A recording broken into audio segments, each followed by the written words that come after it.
flags should be going off, sirens. You should not be able to think straight for all the sirens going off in your head when you see a list like that. Which side are you on? Which side are you on? We're going to talk about this push to get right to work in the Tennessee state constitution. That's just a little bit north of the state border, but you know, we're in the Tennessee Valley, and I think that actually our FM frequencies actually go up into Tennessee a little bit, and I know that we've got some folks listening online from Tennessee. And they are there is a push in Tennessee to get, quote, right to work, which I think is more accurately called right to rec, put into the state constitution. This is being pushed by, of course, politicians and bosses. And it really is amazing because they've got a website. And you mentioned this earlier, and it's funny that you said this, Ben, because they've got a website. What is it? Right to Work TN. I'm not sure if I can find the site really. TNrighttowork.com. Yeah, here it is. And they've got this, if I was them, I wouldn't have put this on my website, honestly. Because it's like, if you're looking at this and you are not anything except put off, like, I don't know what to do for you. I mean, I don't know. Because they've got this list on their website of leadership of this campaign. There's this campaign to put right to work in the Tennessee state constitution, and it's like an official thing, you know. And so they've got this leadership for the campaign. Oh, no. And it's embracing myself. All bosses and politicians. Governor Bill Lee, Governor Bill Haslam, Marsha Blackburn, Bill Haggerty, Bob Pitts with the Associated Builders and Contractors, which is a non-union construction contracting organization.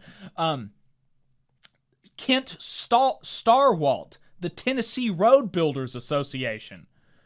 Hospitality Tennessee. This is a hospitality, employers association. Let's say it sounds like a temp agency or something. Yeah. Rob Eichard, the Tennessee Grocers and Convenience Store Association. Like, yeah, I love taking advice from grocery store bosses. That sounds fantastic to me. I mean, that's all it is. And it's just this, like 100 different state representatives and state senators and all these, and that's it. That's it. You know, like, it's one thing, right, to have, okay, there's this campaign that we're pushing, and incidentally, here's this politician that endorses it. Maybe even here's this boss that endorses it if they're a community leader or something. I don't know. I don't know that I would put that on there, but maybe, let's say, incidentally. But also, I have this group of workers. I also have this church. I also have this community organization. You know, something like that, mixing it up a little bit, right? One thing to have politicians and bosses in a list. It's a totally another thing to have a list of people pushing your policy, and it is only politicians and bosses. Only politicians and bosses. Where are the workers at? There's the right to work. Red flags should be going off, sirens. You should not be able to think straight for all the sirens going off in your head when you see a list like that. You should not be able to think straight.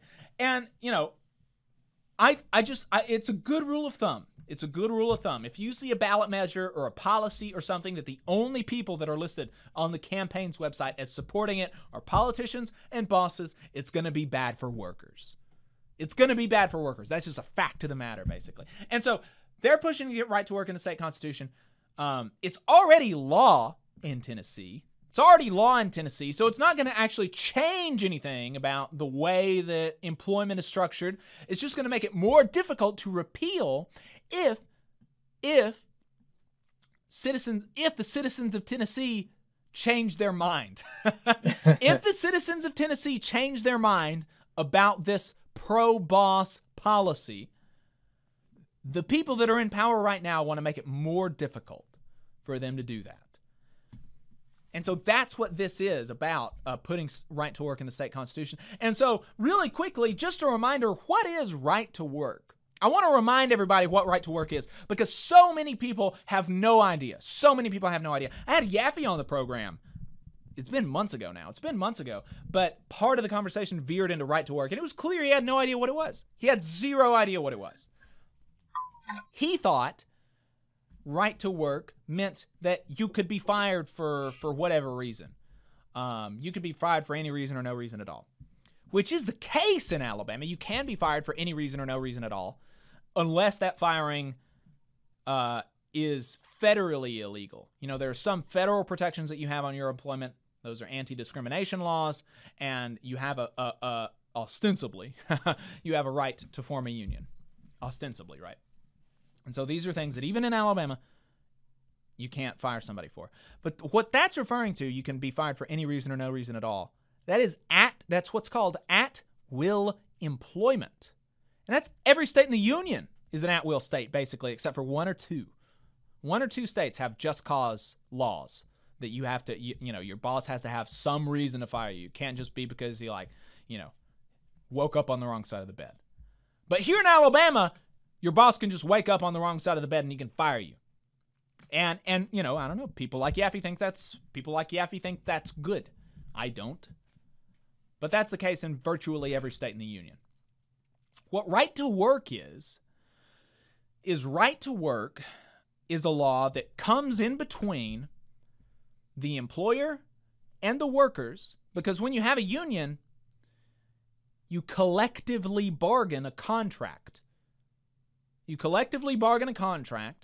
And so you go kind of article by article, line by line, and you write the terms and condition of your employment together, and then it becomes a legally binding contract that the boss can't break and you can't break. Okay? What right to work does is it comes into those negotiations and says, you cannot have this specific clause in your contract. You cannot voluntarily agree to this specific clause in your contract. That clause being that if you want to work here, you've got to pay representation fees to the union.